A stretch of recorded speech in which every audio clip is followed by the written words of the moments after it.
یہ صحابہ کرام اور مدینے کے جوان حضور صلی اللہ علیہ وسلم کی اس فوج کے اندر شریک ہونے لگے۔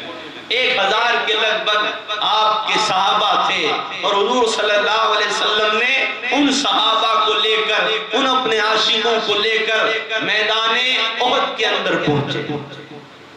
جو احد کی پہاڑی، جو حاجی لوگ یا عمرہ کرنے جانے والے لوگ ہیں، انہوں نے اس پہاڑی کی بھی زیارت کی ہوگی، اور جو صحابہ احد کے میدان میں شہید ہوئے ہیں ان کے مزاروں کی بھی زیارت کی ہوگی۔ تو وہ احد کے میدان میں پہنچنا، اور حضور صلی اللہ علیہ وسلم جب وہاں پہنچ گئے، ادھر سے کفار 3000 کا لشکر لے کر، اور ساتھ میں ان کی عورتیں، ان کی بچیاں، وہ بھی تاکہ انہیں جوش دلائے، ان کے سامنے وہ گیت گا کر اپنے لوگوں کو، اپنے بھائیوں کو جوش دے۔ اور وہ جو کفار کے گیت ہوا کرتے تھے وہ ان کے اندر جوش بھر دیا کرتے تھے، وہ انہیں شراب دیا کرتی تھی تاکہ ان کے اندر جوش آ جائے اور وہ جوش کے ساتھ میں لڑیں۔ تو انہوں نے اپنی عورتیں بھی ساتھ میں لے لی، اور عورتوں کو اس لیے ساتھ لیا، کہا کہ اگر ہماری شکست ہونے لگے گی تو ہمیں ہماری عورتوں کی، ہماری بچیوں کی فکر ہو جائے گی کہ ہماری بچیاں مسلمانوں کے ہاتھوں میں چلی جائے گی، اس لیے ہم واپس نہیں جائیں گے، ہم مر جائیں گے مگر مسلمانوں سے شکست نہیں ہوگی۔ ان کا ایسا ارادہ تھا۔ 3000 کا لشکر لے کر پہنچ گئے، اور جب اس کے بعد صحابہ کرام کی تعداد مٹھی بھر تھی، اور حضور صلی اللہ علیہ وسلم نے احد کے میدان میں پہنچ کر آپ نے اپنے صحابہ کی الگ الگ ٹولیاں بنا دی، 20 اس طرف ہو گئے، 20 اس طرف ہو گئے، آپ نے سب کو الگ الگ کر دیا، اور آپ نے 50 صحابہ کو احد کی پہاڑی پر بھیج دیا۔ انہیں وہاں جا کر آپ نے کھڑا کر دیا، کہا تمہیں یہاں رکنا ہے، تمہیں یہاں، تمہیں یہاں، تمہیں یہاں۔ 50 صحابہ کو پہاڑ پر آپ نے کھڑا کر دیا، اور آپ نے یہ نصیحت کر دی، کہا کہ اگر ہم جنگ جیت جائیں تب بھی تمہیں یہاں سے نہیں ہٹنا، ہار جائیں تب بھی تمہیں یہاں سے نہیں ہٹنا، اگر ہم جیت کر مال غنیمت اکٹھا کرنے لگے تب بھی تمہیں یہاں سے ہلنا نہیں ہے، تمہیں یہیں کھڑے رہنا ہے، اگر ہم سب مارے جائیں تب بھی تمہیں یہاں سے ہٹنا نہیں۔ آپ نے یہ نصیحت کر دی۔ 50 صحابہ اس پہاڑی پر کھڑے ہیں، اور ادھر جب جنگ شروع ہوئی، ایسی جنگ شروع ہوئی، اور جو ابو سفیان کی بیوی تھی ہندہ نے اس کے بھی سینے کے اندر آگ تھی کہ مسلمانوں سے بدلہ لیا جائے، اس لیے کہ اس نے اس کے گھر والوں کو، اس کے خاندان والوں کو، حضرت امیر حمزہ نے کئی لوگوں کو مار دیا۔ تو اس نے ایک وحشی نامی ایک غلام حبشی کو بلایا، اور وہ حبشی غلام زبیر نامی ایک جو بعد میں ایمان لائے تھے، ان کا وہ غلام تھا، اسے بلایا گیا اس لیے کہ وہ بہت بڑا نشانے باز تھا۔ اسے بلا کر کہا کہ اگر تو امیر حمزہ کو قتل کر دے تو میں تجھے اتنا انعام دوں گی اور تجھے تیرے آقا سے آزاد کروا دوں گا۔ مگر وہ جو وحشی تھا، جس کا نام وحشی ہے، بعد میں یہ بھی ایمان لے آئے تھے، مگر وحشی نے کہا کہ میری امیر حمزہ سے کوئی دشمنی نہیں ہے، اس لیے کہ میں تو اپنے آقا سے آزاد ہونا چاہتا ہوں۔ تو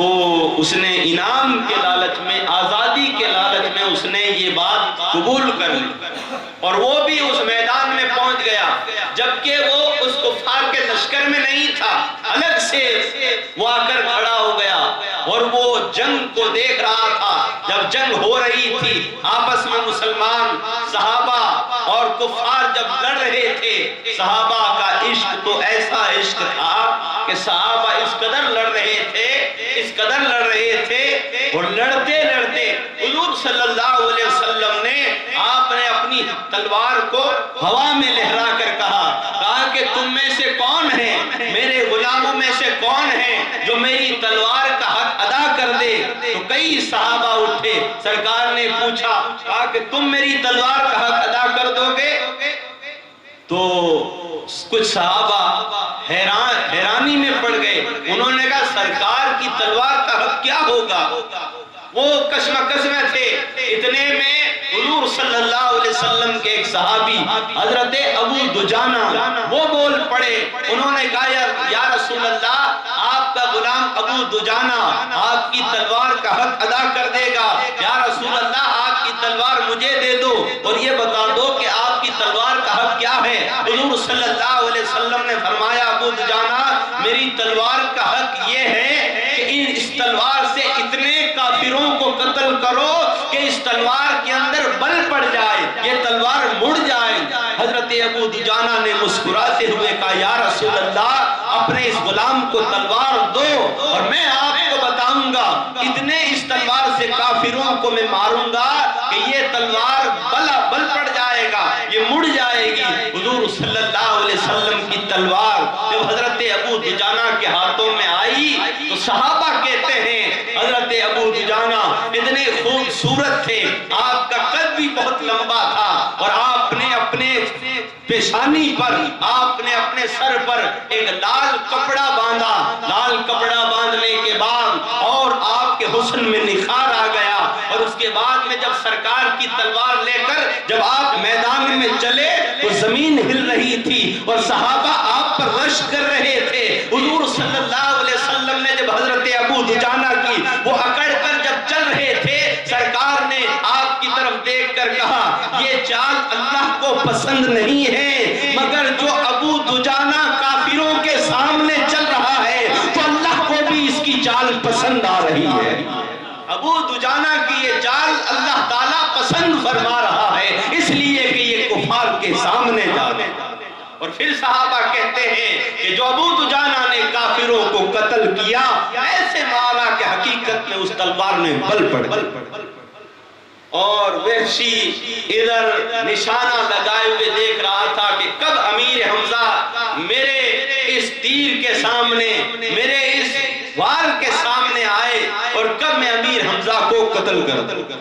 وہ بھی انتظار کر رہا تھا اور صحابہ بھی لڑ رہے تھے۔ دو صحابہ ایک جگہ بیٹھ کر ایک دوسرے سے کہتے ہیں، میں دعا کرتا ہوں تو آمین کہہ۔ اس صحابی نے کہا کہ پہلے تم دعا کر لو، میں آمین کہوں گا، اس کے بعد میں دعا کروں گا، تم آمین کہنا۔ وہ صحابی کون تھے؟ ایک صحابی حضرت سعد ابن ابی وقاص تھے اور دوسرے صحابی حضرت عبداللہ بن جہش تھے۔ سب سے پہلے حضرت سعد بن ابی وقاص نے دعا کی، کہا کہ یا اللہ میں تیری راہ میں ان کافروں کے سامنے لڑنے کے لیے جاؤں اور میرے سامنے کوئی پہلوان کافر آئے اور اس کے بعد میں ہماری تلواریں ایک دوسرے سے ٹکرائے اور اس کے بعد میں اس کافر کے سینے پر چڑھ کر اس کافر کو قتل کر دوں اور اس کے بعد میں اس کا مال، اس کی تلوار لے کر حضور صلی اللہ علیہ وسلم کے قدموں میں لے جا کر ڈال دوں تاکہ حضور صلی اللہ علیہ وسلم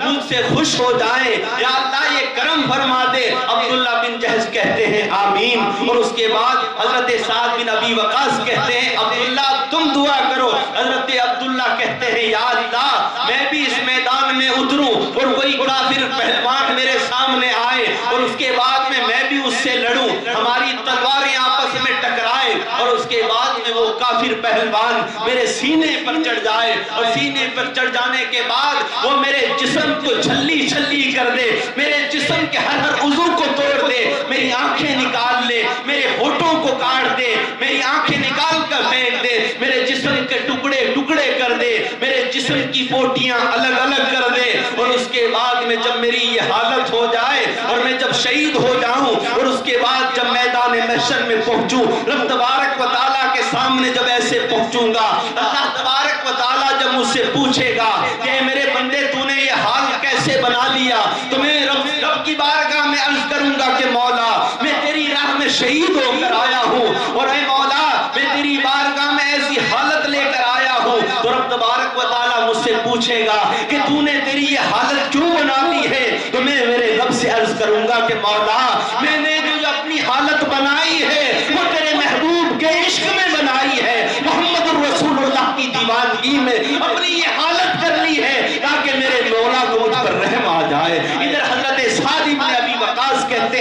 آمین۔ اور اس کے بعد یہ دونوں حضور کے غلام میدان میں اترتے ہیں، جو حضرت سعد ابن ابی وقاص دعا کرتے ہیں وہی اثر میدان میں نظر آتا ہے۔ آپ ایک پہلوان کے قریب جاتے ہیں، اس کو کافر سے آپ کی لڑائی ہوتی ہے، تلواریں ٹکراتی ہیں، اور جب تلواریں صحابہ کی ہو اور جب تلواریں حضور کے غلاموں کی ہو، جب مسلمانوں کی تلواریں ٹکرایا کرتی ہے تو بجلیاں بھی ان کی تلواروں پر رقص کیا کرتی ہے۔ جب ان کی تلواریں ٹکرانے لگی، ادھر سے صحابہ کرام دیکھ رہے ہیں کہ حضرت سعد ابن ابی وقاص جب لڑنے کے لیے گئے، تھوڑی ہی دیر لڑے، اس کافر کے سینے پر چڑھ کر آپ نے اس کے گردن کو جسم سے جدا کر دیا۔ اور اس کے بعد ادھر دیکھا گیا حضرت عبداللہ بن جہش لڑ رہے ہیں، لڑتے لڑتے دیکھا گیا حضرت عبداللہ بن جہش کے سینے پر ایک کافر چڑھ گیا، اور اس کافر نے حضرت عبداللہ بن جہش کے جسم کے ٹکڑے ٹکڑے کر دیے ہیں۔ تھوڑی ہی دیر بعد دیکھا گیا آپ کی آنکھیں نکال لی گئی ہے، آپ کے ہونٹ کاٹ دیے گئے ہیں، آپ کے کان کاٹ دیے گئے ہیں، آپ کے جسم سے سینہ چیر دیا گیا ہے۔ جو آپ نے دعا کی تھی رب تبارک و تعالیٰ نے وہ دعا قبول کر لی۔ ادھر صحابہ کرام اور کفار کے اندر لڑائی ہو رہی ہے، اتنے میں مدینے کے اندر ایک جوان آتا ہے جس کا نام خمیر بتایا جاتا ہے۔ جب وہ وہاں مدینے کے اندر پوچھتا ہے کہ میرا بھائی کہاں ہے، تو لوگوں نے کہا کہ وہ تو محمد رسول اللہ کے ساتھ میں جنگ لڑنے کے لیے گیا ہوا ہے۔ کہا کہ میرا چچا زاد بھائی کہاں ہے، تو بتایا گیا کہ وہ بھی میدان میں لڑنے کے لیے گیا ہوا ہے۔ اس نے کہا کہ سارے کے سارے میدان میں لڑنے کے لیے چلے گئے، یہ کیا بات ہے کہ جنگ کے اندر اتنا مزہ آتا ہے، وہ لوگ قربان ہونے کے لیے چلے گئے ہیں۔ کہا کہ ہاں وہ قربان ہونے گئے ہیں۔ کہا کہ کس کے ساتھ گئے ہیں، بتایا گیا کہ وہ محمد رسول اللہ مسلمانوں کے نبی کے ساتھ میں جنگ لڑنے کے لیے گئے ہیں۔ وہ صحابی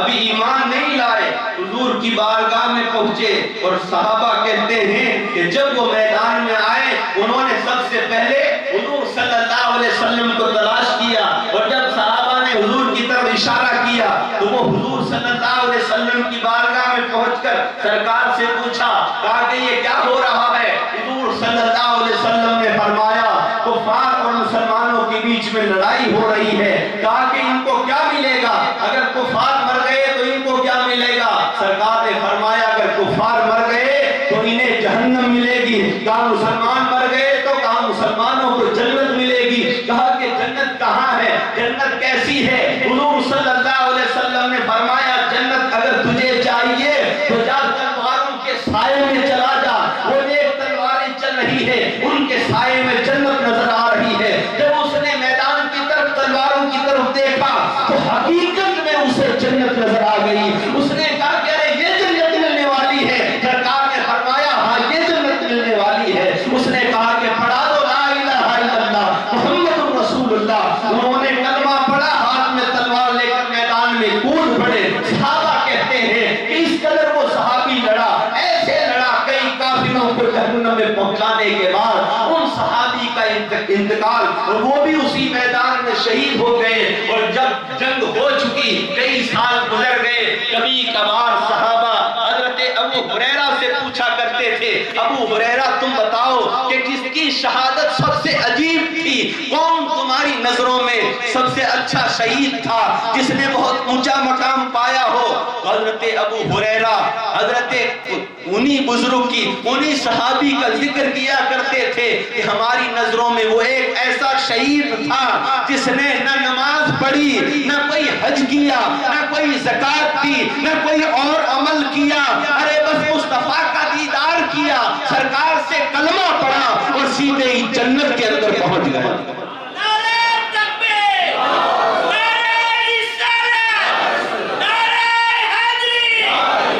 سیدھا ہی وہ جنت میں پہنچ گیا۔ ارے ہم تو ایسے ہیں جو اعمال پر اعمال کیے جا رہے ہیں، مگر ایک وہ مصطفیٰ کا عاشق تھا جس نے کلمہ پڑھا اور سیدھے ہی جنت میں چلا گیا۔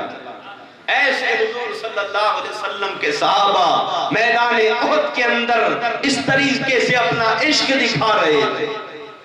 کئی صحابہ ایسے لڑ رہے تھے، اور حضور صلی اللہ علیہ وسلم کے قدموں میں ایک صحابی بیٹھے ہوئے تھے، وہ کافروں کی طرف تیر چلا رہے تھے، اس لیے کہ وہ بہت اچھے نشانے باز تھے، آپ کے قدموں میں بیٹھ کر تیر چلا رہے تھے، ایک تیر سے ایک کافر کو مارنا، ایک کافر کو جہنم میں پہنچانا، کئی تیر انہوں نے چلائے۔ جب ان کے تیر چلانے کا انداز حضور صلی اللہ علیہ وسلم نے دیکھا، آپ ان سے خوش ہو رہے تھے اور آپ ان کو دعائیں دے رہے تھے۔ جب ان کے تیر ختم ہو گئے تو سرکار نے اپنے تیر انہیں دیے اور دے کر کہا کہ سعید چلا، ساتھ چلا اور ان کافروں کو جہنم میں پہنچا دے۔ کہتے ہیں کہ حضرت سعد نے اس جنگ کے اندر 1000 تیر وہاں بیٹھ کر چلائے۔ جب ان کے وہ تیر بھی ختم ہو گئے، سرکار نے آپ کے کندھے پر ہاتھ رکھ کر کہا سعد تو ایسا تیر چلانے والا ہے، تجھے محمد یہ دعا دیتا ہے، اے سعد تیرے تیر چلانے پر اور تیرے انداز پر، تیرے مقام پر میں یہ رب سے کہتا ہوں کہ یا اللہ محمد کے ماں باپ سعد پر قربان ہو تو اپنے محبوب کے عشق میں ایسے تلوار چلا رہا۔ حضور صلی اللہ علیہ وسلم جس صحابی کے لیے کہیں کہ محمد کے ماں باپ جس پر قربان ہو، وہ ہستی حضرت سعد ہیں، مصطفیٰ کے یہ عاشق تھے جو اس میدان احد کے اندر اس طریقے سے لڑ رہے تھے۔ وہ اپنی جانوں کی فکر نہیں کر رہے تھے بلکہ انہیں جان کی فکر تھی تو سرکار کی جان کی فکر۔ اب یہ جنگ چل رہی ہے، حضرت امیر حمزہ آپ بھی اس قدر لڑ رہے ہیں، اگر آپ کافروں کی صفوں میں جاتے تھے تو کافر بھیڑیوں کی طرح دوڑ جایا کرتے تھے، اس لیے کہ حضرت امیر حمزہ حضور صلی اللہ علیہ وسلم کے چچا تھے اور حضور صلی اللہ علیہ وسلم کے ایسے عاشق تھے، مصطفیٰ کریم صلی اللہ علیہ وسلم سے اس قدر آپ محبت کیا کرتے تھے، ایسے آپ کی چاہت میں رہا کرتے تھے کہ جب آپ ایمان نہیں لائے تھے اور ایک مرتبہ ابو جہل نے شہر مکہ کے اندر حضور صلی اللہ علیہ وسلم کو جب آپ خانہ کعبہ کے پاس میں کھڑے ہو کر آپ جب چند کافروں کو اسلام کی دعوت دے رہے تھے، اچانک سے ابو جہل نے حضور صلی اللہ علیہ وسلم کے سر پر بہت زور سے ایک لکڑی کی ماری، جس کی وجہ سے آپ کا سر پھٹ گیا، آپ کے لباس خون سے تربتر ہو گیا، اور اسی حالت کے اندر جب آپ اپنے گھر کے اندر آ گئے اور اس کے بعد حضرت امیر حمزہ آپ اس وقت شکار پر گئے ہوئے تھے، جب آپ شہر مکہ کے اندر آئے لوگوں نے کہا امیر حمزہ تو شکار کرنے گیا ہوا تھا، ادھر تیرے بھتیجے محمد کو ابو جہل نے مارا ہے، بس اتنا سننا تھا۔ حضرت امیر حمزہ اپنے گھر نہیں گئے بلکہ حضور صلی اللہ علیہ وسلم کے پاس آئے اور آ کر کہا، آ کر دیکھا حضور صلی اللہ علیہ وسلم خون سے بھرے ہوئے ہیں، آپ کے رخسار خون سے بھرا ہوا ہے، آپ کا جسم خون سے بھرا ہوا ہے۔ اسی وقت سرکار کی حالت دیکھ کر حضرت امیر حمزہ سیدھے ہی بازار کے اندر گئے، وہاں جا کر دیکھا ابو جہل کافروں کے ساتھ میں کھڑا ہے۔ اسی وقت حضرت امیر حمزہ وہاں پہنچے اور پہنچ کر آپ نے وہی جو کمان آپ کے ہاتھ میں تھی اس سے زور سے ابو جہل کے سر پر مارا، ابو جہل کا بھی سر پھٹ گیا، اور حضرت امیر حمزہ نے کہا کہ اے ابو جہل تو یہ نہ سمجھنا کہ محمد یتیم ہو گیا ہے، ارے محمد کا حفاظت کرنے والا یہ امیر حمزہ بھی زندہ ہے، آج کے بعد خبردار کوئی بھی میرے بھتیجے محمد کو تکلیف نہ دے، اگر کسی نے محمد کو کچھ کہا، اگر کسی نے محمد کو تکلیف دینے کی کوشش کی تو میں اسے زندہ نہیں چھوڑوں گا۔ حضرت امیر حمزہ نے تمام کافروں کو للکارا، اتنا آپ کا جگر تھا، ایسے شیر تھے آپ کہ حضور صلی اللہ علیہ وسلم نے آپ کو کہا تھا کہ امیر حمزہ اللہ اور اس کے رسول کا شیر ہے، اللہ اور اس کے رسول کا شیر ہے۔ اس کے بعد جب حضور کی بارگاہ میں آپ گئے اور جا کر کہا بھتیجے محمد صلی اللہ علیہ وسلم میں نے تمہارا بدلہ لے لیا، تو حضور صلی اللہ علیہ وسلم مسکرائے نہیں، آپ کو کوئی خوشی نہیں ہوئی۔ امیر حمزہ نے کہا کیا تمہیں خوشی نہیں ہے میں نے تمہارا بدلہ لے لیا؟ تو حضور نے فرمایا چچا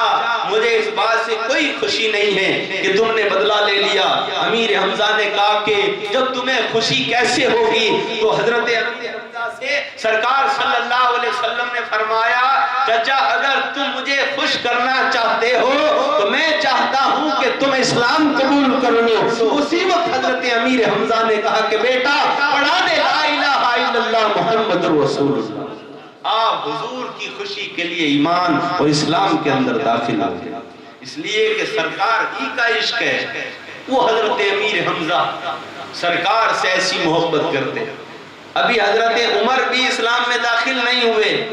حضرت امیر حمزہ آئے، اور حضرت امیر حمزہ آپ کا جگر دیکھو، آپ کا جوش دیکھو، آپ کی شجاعت دیکھو، آپ کا عشق دیکھو کہ جب حضرت زید بن ارقم کے گھر جب حضور صلی اللہ علیہ وسلم اور چند صحابہ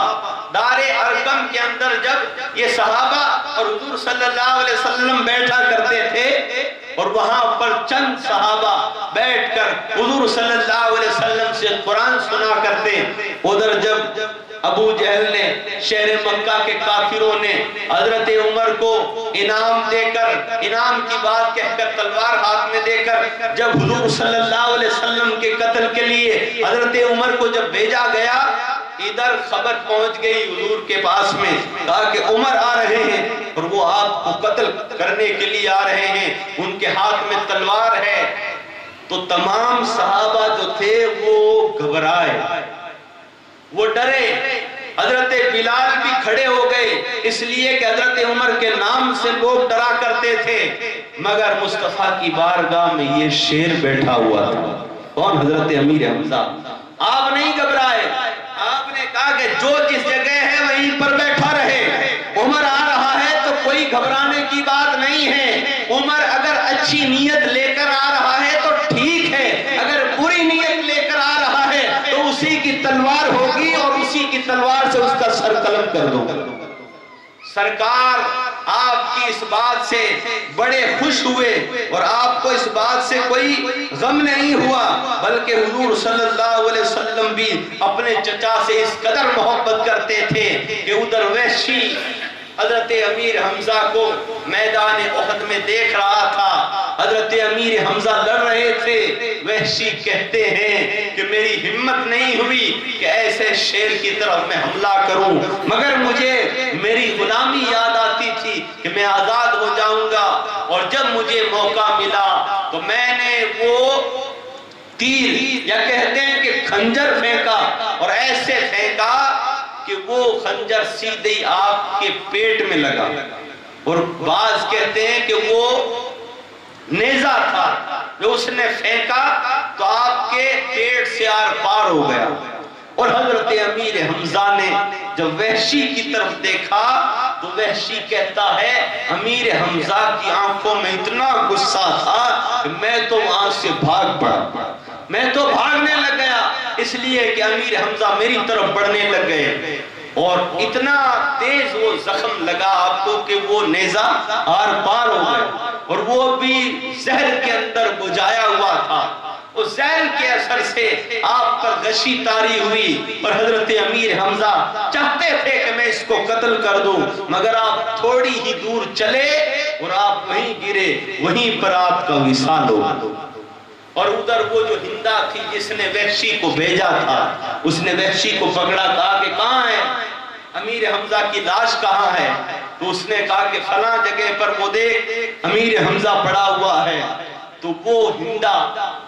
اس کی بھی ہمت نہیں کہ سیدھے ہی امیر حمزہ کے پاس آ جائے، اس لیے کہ حضرت امیر حمزہ کا روح اور جلال اتنا تھا کہ آپ کا جسم وہاں پر ہے، مگر ہندا کی ہمت نہیں کہ وہ آپ کے جسم کے پاس آ جائے۔ اس نے کئی پتھر لے کر حضرت امیر حمزہ کو مارا،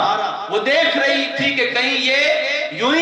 نہیں سویا ہوا ہے، کہیں نہیں مرا ہے، کہیں زندہ تو نہیں ہے۔ اس نے کئی پتھر آپ کے جسم پر مارے، جب اسے یقین ہو گیا کہ حقیقت میں اس کا انتقال ہو گیا ہے، یہ شہید ہو گیا ہے، اس کے بعد ہندا حضرت امیر حمزہ کے قریب آئی اور اس نے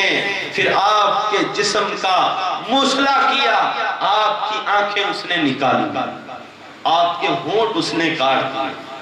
آپ کی زبان کاٹ دی، آپ کے کان کاٹ دیے، آپ کے سیدھے ہاتھ کی انگلیاں کاٹ دی، الٹے ہاتھ کی انگلیاں کاٹ دی، آپ کے پیروں کی انگلیاں کاٹ دی، آپ کے سینے کو چیر دیا، آپ کے جسم سے کلیجہ باہر نکالا اور اس نے اپنے منہ میں دبایا، اور دبانے کے بعد آپ کے جسم کے جو ٹکڑے کاٹے تھے ان کو ایک ڈورے میں پرو کر اس نے اپنے گلے میں باندھے، اور اس کے بعد اس نے کہا کہ اب میں خوش ہو گئی ہوں، اس لیے کہ میرا سب سے بڑا جو دشمن تھا جس نے میرے خاندان کے کئی لوگوں کو مارا تھا اور جو میں نے قسم کھائی تھی وہ آج میری پوری ہو گئی ہے۔ اس نے ایسے ایسے کلمات کہے اور پھر وہ خوشی کے مارے جوش بناتی ہوئی وہاں سے چلی گئی، اور ادھر صحابہ کرام لڑ رہے ہیں، مگر صحابہ کرام نے جب کافروں کو پیچھے دھکیل دیا اور وہ جو 50 صحابہ پہاڑی پر کھڑے تھے وہ انتظار کر رہے تھے کہ کب فتح ہو اور کب ہم یہاں سے نیچے اتریں، مگر پہاڑی کے پیچھے ابو جہل کا بیٹا اکرمہ کھڑا تھا چند چھوٹی سی فوج لے کر، کہا کہ یہ 50 صحابہ کب اتریں اور ہم ان کے پیچھے سے حملہ کر دیں۔ ادھر حضرت خالد بن ولید وہ بھی اکرمہ کے ساتھ میں تھے، ابھی آپ ایمان نہیں لائے تھے۔ بعض مورخین کہتے ہیں کہ وہ جو جنگ احد کے اندر وہ جو مسلمانوں نے فتح کر لی تھی واپس فتح کو شکست میں بدلنے کا جو کام تھا وہ حضرت خالد بن ولید ہی کا کام تھا، اس لیے کہ آپ اتنے ہوشیار تھے، اتنی عقل رکھنے والے تھے، آپ جنگی معاملات کے اندر بہت چتر تھے، بہت ہوشیار تھے۔ آپ ہی کی وہ چال تھی کہ یہ 50 کب پہاڑی سے نیچے اتریں اور ہم پہاڑی سے ان پر حملہ کر دیں۔ تو ادھر صحابہ انتظار کر رہے تھے کہ مسلمان جیت چکے ہیں، اور لگا بھی ایسا اس لیے کہ کافر بھاگ چکے تھے، ان کی عورتیں بھاگ گئی تھی، ان کے غلام بھاگ گئے تھے، بہت دور کافر جب نکل گئے ادھر سے وہ 50 صحابہ سمجھ گئے کہ مسلمانوں کی جیت ہو گئی ہے، ہماری جیت ہو گئی ہے، چلو چلو نیچے چلتے ہیں، مال غنیمت اکٹھا کرتے ہیں۔ مگر حضرت عبداللہ وہاں پر کھڑے تھے، انہوں نے کہا کہ نہیں، جب تک سرکار کا پیغام نہیں آئے گا تب تک ہم اس پہاڑی سے نہیں اتریں گے، اس لیے کہ سرکار نے فرمایا جب تک میں تمہیں پیغام نہ بھیج دوں تم اس پہاڑی سے نیچے نہ اترنا۔ تو کچھ صحابہ تھے انہوں نے کہا کہ نہیں، سرکار ان صحابہ کے بیچ میں ہے، مال غنیمت حضور کے پاس میں پہنچ رہا ہے، سرکار شاید کہ بہت دیر بعد پیغام بھیجیں، اس سے پہلے ہم سرکار کی بارگاہ میں پہنچ جائیں۔ تو 40 صحابہ وہاں سے اتر کر میدان کے اندر آ گئے، 10 صحابہ اس پہاڑی پر کھڑے رہے جو کہہ رہے تھے کہ جب تک سرکار کا پیغام نہیں آئے گا ہم نہیں اتریں گے، مگر 40 صحابہ جیسے ہی اترے ادھر سے اکرمہ نے خالد بن ولید نے ان 10 صحابہ پر ایک دم سے حملہ کیا، ان 10 صحابہ کو اسی پہاڑی پر انہیں شہید کر دیا، اور وہ پہاڑی پر چڑھ کر انہوں نے پھر مسلمانوں کو جو مال غنیمت جمع کر رہے تھے، جنہوں نے اپنی تلواریں چھوڑ دی تھی، جنہوں نے اپنے تیر کمان رکھ دیے تھے، اب وہ جیت فتح کی خوشی منا رہے تھے، اتنے میں ان صحابہ پر ایک دم سے حملہ ہو گیا، تیریں آنے لگی، صحابہ اکرام بکھر گئے، کوئی ادھر دوڑنے لگے، کوئی ادھر دوڑنے لگے، صحابہ اکرام کو ہوش نہیں رہا کہ یہ کیا ہو گیا، ہم نے تو جنگ جیت لی تھی اور کافر دوڑ چکے تھے، مگر وہ کافر پہاڑی کے پیچھے چھپے ہوئے تھے، انہوں نے ایک دم سے حملہ کیا۔ اب صحابہ سنبھل نہیں پائے، اس لیے کہ نہ تلوار تھی نہ تیر تھی، اب صحابہ دوڑنے لگے، صحابہ جیسے ہی دوڑے اب صحابہ کو یہ خیال نہیں رہا کہ سرکار بھی پیچھے رہ گئے ہیں، حضرت ابوبکر صدیق بھی وہاں پر ہے۔ پھر کفار نے دیکھا کہ حضور صلی اللہ علیہ وسلم اب تنہا ہیں، چند مٹھی پر صحابہ آپ کے ارد گرد کھڑے ہیں، وہ صحابہ یہ چاہتے تھے، صحابہ کا یہ حال تھا، ان صحابہ کو پتا چل گیا تھا کہ یہ کفار ہمارے جان کے دشمن نہیں ہیں بلکہ سرکار کی جان کے دشمن ہیں۔ وہ صحابہ حضور صلی اللہ علیہ وسلم کے پاس گھیرا بنا کر کھڑے ہو گئے، اب سرکار کی جان کی حفاظت صحابہ بظاہر کر رہے تھے، مگر ان صحابہ پر ایسے تیر آئے، کہتے ہیں کہ ایک صحابی کے جسم پر کئی تیریں لگ گئی، مگر وہ حضور صلی اللہ علیہ وسلم سے دور نہیں ہوئے، ایک تیر حضور صلی اللہ علیہ وسلم کے اگلے دانتوں پر آ کر لگا۔ جس کی وجہ سے آپ کا دندان مبارک اوپر سے تھوڑا سا ٹوٹ گیا، اور ٹوٹ کر جیسے زمین پر آیا، اللہ تعالیٰ نے حضرت جبرائیل کے ذریعے سے آپ کے اس دندان کو حضرت جبرائیل کے پروں پر اٹھوا لیا۔ آپ کا وہ دانت کا حصہ وہ گر کر زمین پر پہنچنے لگا، اور آپ حضور صلی اللہ علیہ وسلم جب آپ زمین پر گرے، زمین پر آئے، تو آپ کی جو زرہ پہنی ہوئی تھی، جو ٹوپی، اس کی جو کھال تھی، اس کا جو سریا تھا، وہ آپ کے رخسار کے اندر گھس چکا تھا، اور ایسے گھسا کہ آپ کے آدھے رخسار کے اندر وہ لوہا چلا گیا، اور وہ زرہ بھی دب چکی تھی۔ آپ کا رخسار مبارک اور آپ کا پورا جسم خون سے بھر گیا تھا، اور آپ پر غشی طاری ہوئی، آپ زمین پر لیٹ گئے۔ صحابہ میں شور ہوا، کہا کہ حضور صلی اللہ علیہ وسلم شہید ہو گئے، حضور صلی اللہ علیہ وسلم شہید ہو گئے۔ تو صحابہ کرام کو جب یہ پتا چلا، جو صحابہ دوڑ چکے تھے، تو وہ صحابہ رونے لگے، اور انہوں نے کہا کہ اب ہماری جان ہمارے کس کام کی جب ہمارے سرکار ہی نہیں رہے، چلو ہم بھی جا کر مر جاتے ہیں، یا کافروں کو ماریں گے یا مر جائیں گے، اب ہمارے سرکار ہی نہیں رہے۔ یہ اعلان ہو گیا، اور جو شہادت جہری ہے، جو شروع میں بات کی تھی، شہادت جہری کہ جسم کا کٹ کر زمین پر گر جانا،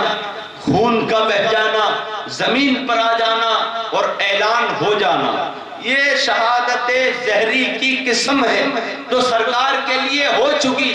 حضور صلی اللہ علیہ وسلم کے لیے اعلان ہو گیا، کہا کہ سرکار شہید ہو چکے ہیں۔ تمام صحابہ کی یہ حالت ہوئی، کچھ صحابہ رونے لگے، کچھ صحابہ بے ہوش ہو گئے، اور کچھ صحابہ حضور صلی اللہ علیہ وسلم کو تلاش کرنے لگے، اس لیے کہ مصعب بن عمیر ایک یہ صحابی تھے جن کی صورت سرکار صلی اللہ علیہ وسلم سے ملتی تھی، وہ بھی شہید ہو چکے تھے۔ صحابہ نے سمجھ لیا کہ سرکار لیٹے ہوئے ہیں، صحابہ نے اپنے ہتھیار ڈال دیے، اس کی وجہ سے کئی صحابہ بھی شہید ہو گئے، اور یہ بات، یہ خبر مدینے تک پہنچ گئی، مدینے کے اندر کوہرام مچ گیا، تاکہ سرکار شہید ہو چکے ہیں۔ تب حضور صلی اللہ علیہ وسلم زخمی ہونے کے باوجود بھی آپ نے چاہا کہ میں پہاڑی پر چڑھوں تاکہ میرے صحابہ مجھے دیکھ لیں، اور جب مجھے دیکھ لیں گے تو انہیں یقین ہو جائے گا کہ میں شہید نہیں ہوا ہوں بلکہ میں ان کے اندر موجود ہوں۔ سرکار پہاڑی کی طرف جب دوڑنے لگے، کفار بھی آپ کی طرف بڑھنے لگے،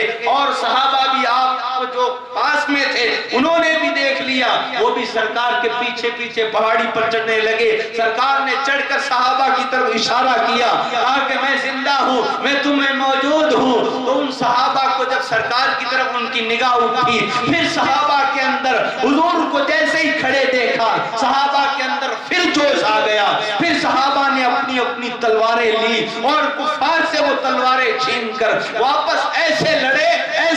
کہ ان کفار کو واپس میدان سے چھڑا دیا۔ پھر کفار بھاگ گئے، پھر کفار دوڑنے لگے، مگر اس وقت مسلمانوں کا بہت بڑا نقصان تھا۔ کیوں؟ اس لیے کہ وہ جو صحابہ وہاں پر کھڑے تھے وہ وہاں سے اتر کر آ گئے، سرکار نے جو فرمایا تھا انہوں نے وہ چیز وہ بھول چکے تھے، اور وہ میدان میں آ گئے، اس کی وجہ سے مسلمانوں کو نقصان اٹھانا پڑا۔ اور ایسے ایسے صحابہ، ایسی ایسی شجاعت رکھنے والے صحابہ اس میدان کے اندر شہید ہوئے، اور جب کافر وہاں سے چلے گئے تو پھر جو شہید ہو گئے ان کے جسموں کو تلاش کیا گیا۔ جب تلاش کیا گیا، تمام شہداء کے جسم سامنے سرکار کے جب آئے، حضور صلی اللہ علیہ وسلم آپ کو فکر تھی اپنے چچا،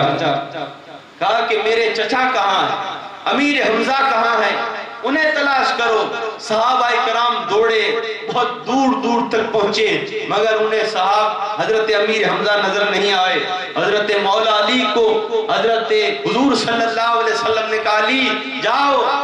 تمہارے اور میرے چچا کو ڈھونڈو، چچا کہاں ہیں؟ اس لیے کہ سرکار کو فکر ہونے لگی۔ جب حضرت مولا علی بہت دور گئے، تب آپ نے حضرت امیر حمزہ کے جسم کو دیکھا، آپ کی چیخ نکلی اور آپ نے کپڑوں سے پہچانا، اس لیے کہ حضرت امیر حمزہ کے جسم کی ایسی حالت تھی، آپ کا ناک بھی کاٹ دیا گیا تھا، آنکھیں بھی نکال لی گئی تھی، آپ کے ہونٹ بھی کاٹ دیے گئے تھے۔ ایسی حالت دیکھ کر حضرت مولا علی واپس دوڑتے ہوئے آئے اور حضور صلی اللہ علیہ وسلم کے جسم سے لپٹ کر رونے لگے۔ سرکار سمجھ گئے، کہا کہ میرے چچا شہید ہو گئے ہیں۔ حضور صلی اللہ علیہ وسلم بھی حضرت امیر حمزہ کے جب جسم مبارک کے پاس آئے، آپ نے جب حضرت امیر حمزہ کی وہ حالت دیکھی، آپ کی آنکھوں میں بھی آنسو آئے اور آپ نے دعا کے لیے ہاتھ اٹھا دیے، کہا کہ مولا میرے چچا امیر حمزہ کے ساتھ ان کفار نے یہ سلوک کیا ہے، مولا میں اس وقت تک نہیں ٹھہروں گا جب تک کہ میں ان کافروں کے 70 کافروں کو ایسی موت نہ ماروں۔ رب تبارک و تعالیٰ کی طرف سے آواز آ گئی، اے میرے حبیب اپنی رحمت کی چادر پر داغ نہ لگاؤ، ارے اگر تم ایسے بدلے کی باتیں کرو گے تو تمہاری رحمت کی چادر پر داغ لگ جائے گی۔ اے میرے حبیب جنہوں نے یہ کیا ہے ان کے لیے میں کافی ہوں۔ رب تبارک و تعالیٰ کی طرف سے یہ آواز آئی۔ ادھر صحابہ کرام نے جب حضرت امیر حمزہ کی حالت دیکھی، حضور صلی اللہ علیہ وسلم کی حالت دیکھی، تمام صحابہ رو رہے تھے، حضرت زبیر رو رہے تھے، اس لیے کہ حضرت زبیر کے ماموں لگتے تھے حضرت امیر حمزہ۔ حضرت امیر حمزہ کے جسم کو دیکھ کر چند صحابہ تو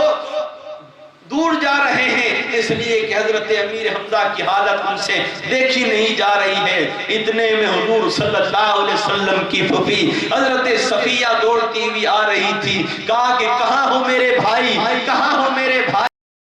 اس طریقے سے جب دوڑتی ہوئی آ رہی تھی، سرکار نے حضرت زبیر سے کہا زبیر اپنی ماں کو روکو، وہ امیر حمزہ تک نہیں پہنچ پائے، اگر اس نے امیر حمزہ کی یہ حالت دیکھ لی، اپنے بھائی کی یہ حالت دیکھ لی تو وہ خود مر جائے گی، اسے روکو۔ حضرت زبیر دوڑتے ہوئے جا کر اپنی ماں سے کہا ماں ٹھہر جاؤ، ماموں کی حالت ہم نہیں دیکھ سکتے ہیں۔ حضرت صفیہ نے اپنے بیٹے زبیر کو ایک تھپڑ ماری اور کہا کہ تو مجھے کیوں روک رہا ہے، میں میرے بھائی کی حالت دیکھنا چاہتی ہوں۔ سرکار بھی سامنے آئے اور آ کر کہا پھوپھی امیر حمزہ کو نہ دیکھو، اپنے بھائی کی حالت نہ دیکھو، تم سے دیکھی نہیں جائے گی۔ حضرت صفیہ کہتی ہے اے میرے بھتیجے محمد، میں اپنے بھائی کی صورت دیکھنا چاہتی ہوں، اس لیے کہ اگر وہ اللہ اور اس کے رسول کا شیر ہے تو میں بھی اس شیر کی بہن شیرنی ہوں، میں اگر اسے دیکھوں گی تو روؤں گی نہیں، اس کے دیکھ کر میں صبر کر لوں گی، مگر اپنے آنکھوں سے اپنی زبان سے میں آواز نہیں نکالوں گی۔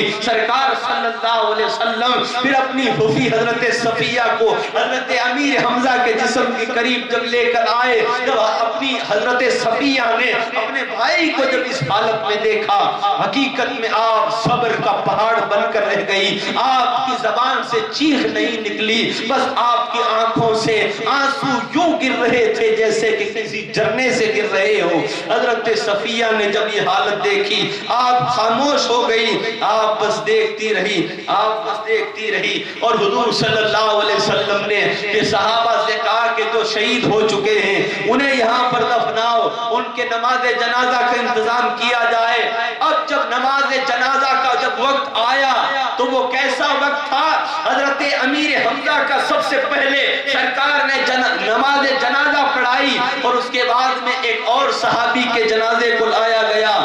حضرت امیر حمزہ کا جنازہ رکھا ہوا ہے، سرکار نے نماز جنازہ پڑھائی، اب دوسرے صحابی کا جنازہ یہاں پر لا کر رکھا گیا۔ امیر حمزہ کے جنازے کو ہٹایا نہیں گیا، وہیں پر رکھا رہا۔ ایک صحابی کا جنازہ لایا گیا، ان کی نماز ہوئی تو حضرت امیر حمزہ کی دوسری نماز ہو گئی، اس لیے کہ آپ کے جنازے کو ہٹایا نہیں گیا بلکہ 70 صحابہ کے الگ الگ جنازے پڑھے گئے، مگر حضرت امیر حمزہ کا سرکار نے 70 مرتبہ نماز جنازہ پڑھائی۔ اور سرکار نے اس وقت اس میدان میں اپنے چچا کو سید الشہداء کا لقب عطا فرمایا، تمام شہیدوں کا سردار حضرت امیر حمزہ، اس لیے کہ انہوں نے سرکار سے اتنی محبت کی۔ اور شہادت جہری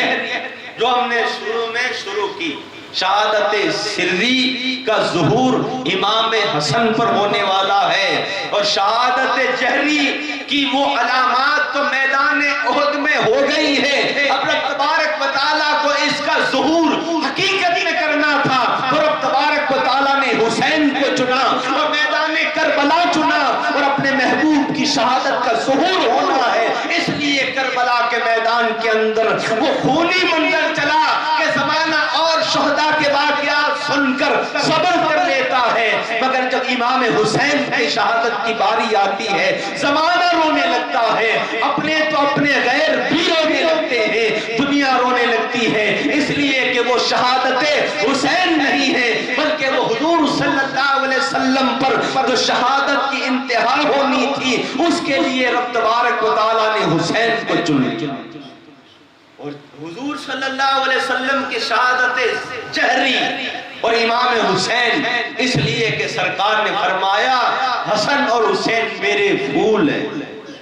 اور جب پھول ہوتے ہیں پھول میں وہ علامت وہ خوشبو ہوتی ہے جو درخت میں ہوتی ہے، اور جو درخت میں ہوتی ہے وہ پھولوں میں ہوتی ہے۔ اب یہ شہادت ظہور حضرت امام حسن پر ہوگا، امام حسین پر ہوگا۔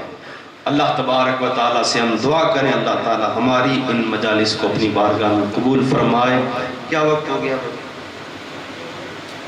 11:40۔ کتنے بجے تک؟ 10:30 بجے۔ درود پاک پڑھ لیجیے، اللہم صلی علی سیدنا و مولانا محمد عدد ما فی المدائی صلاۃ دائمۃ بدوام ملک اللہ۔ حضور صلی اللہ علیہ وسلم کے صحابہ اور ان کا عشق، سرکار صلی اللہ علیہ وسلم سے ایسا عشق تھا کہ انہوں نے اپنی جانیں قربان کر دی۔ اور ایک صحابی تو جنگ احد کے اندر ایسے آئے، حضرت حنظلہ، وہ تو اپنے گھر میں تھے اور ان کی شادی ہوئی تھی اور وہ پہلی رات تھی اپنی بیوی کے ساتھ، مگر جیسے ہی حضور صلی اللہ علیہ وسلم کا اعلان سنا، کہا کہ احد کے میدان میں پہنچنا ہے، کفار کا حملہ ہونے والا ہے، تو حضرت حنظلہ نے اپنی بیوی سے کہا کہ تو یہیں رک، تو یہیں پر ٹھہر، میں جا رہا ہوں۔ آپ کی بیوی نے آپ کا ہاتھ پکڑا، حنظلہ مجھے چھوڑ کر کہاں جا رہے ہو؟ ارے تم مجھے چھوڑ کر جا رہے ہو، کہاں جا رہے ہو؟ کہا کہ میں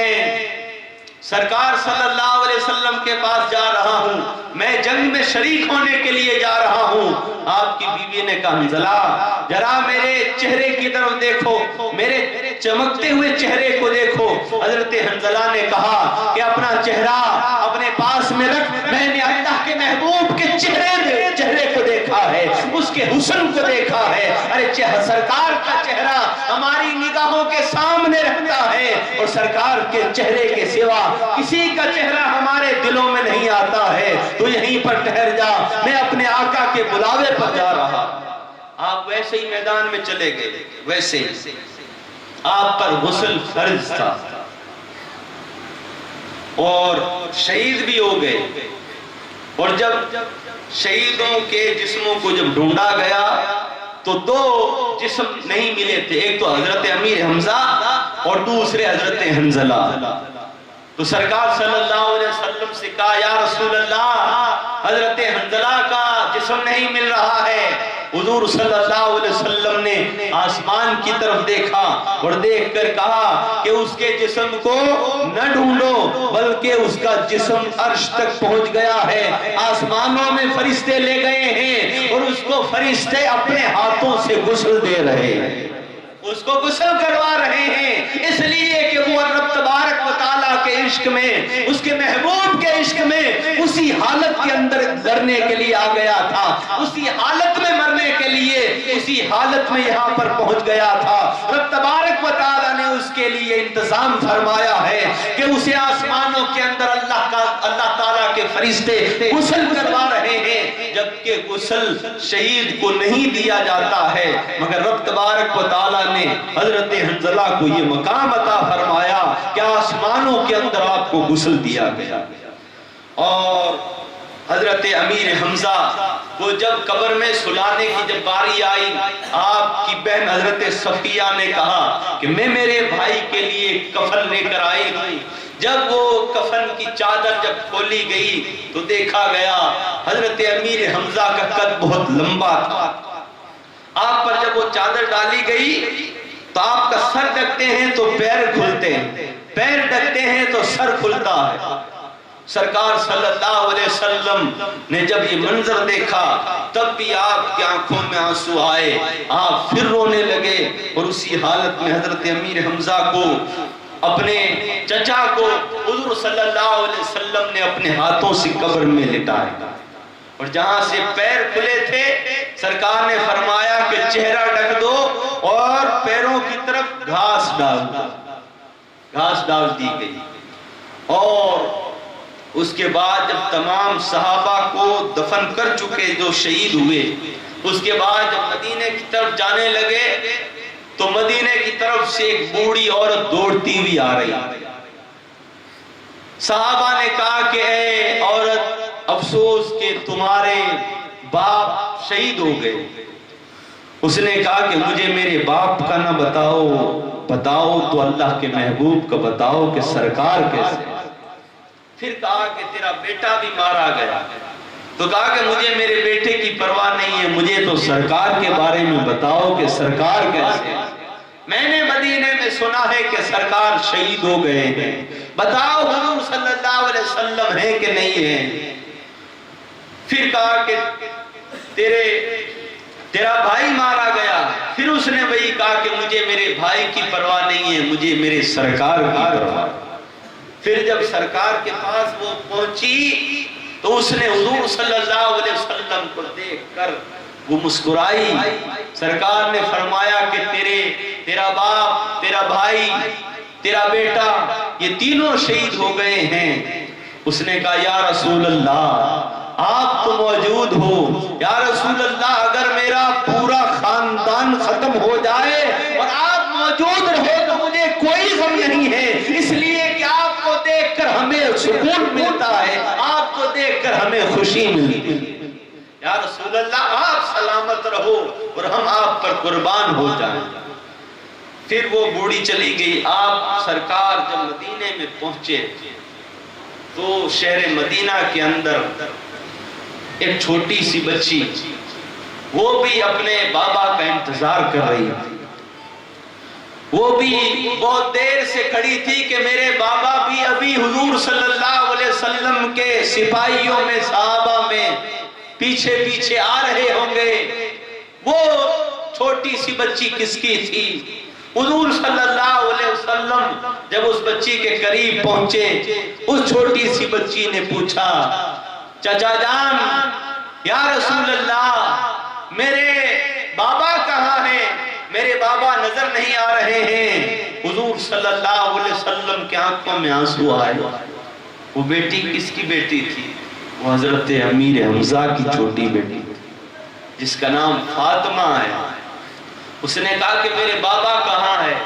حضور صلی اللہ علیہ وسلم نے کہا کہ بیٹا آج سے میں ہی تمہارا بابا ہوں، تمہارے بابا ہمیں چھوڑ کر چلے گئے۔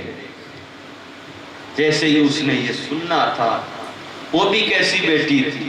اس نے سرکار سے جب یہ سنا تو اس کے دل کو بھی تسلی ہو گئی۔ سرکار کی یہ بات اس نے قبول کی اور اس نے یہ فخر محسوس کیا، کہا کہ ارے سرکار فرما رہے ہیں آج سے محمد تیرا بابا ہے، اور جس کے محمد بابا ہو اسے کس بات کی غم۔ صحابہ اکرام کا یہ عشق تھا، آپ کے بچوں کا حضور صلی اللہ علیہ وسلم کے ساتھ یہ عشق تھا۔ مگر آج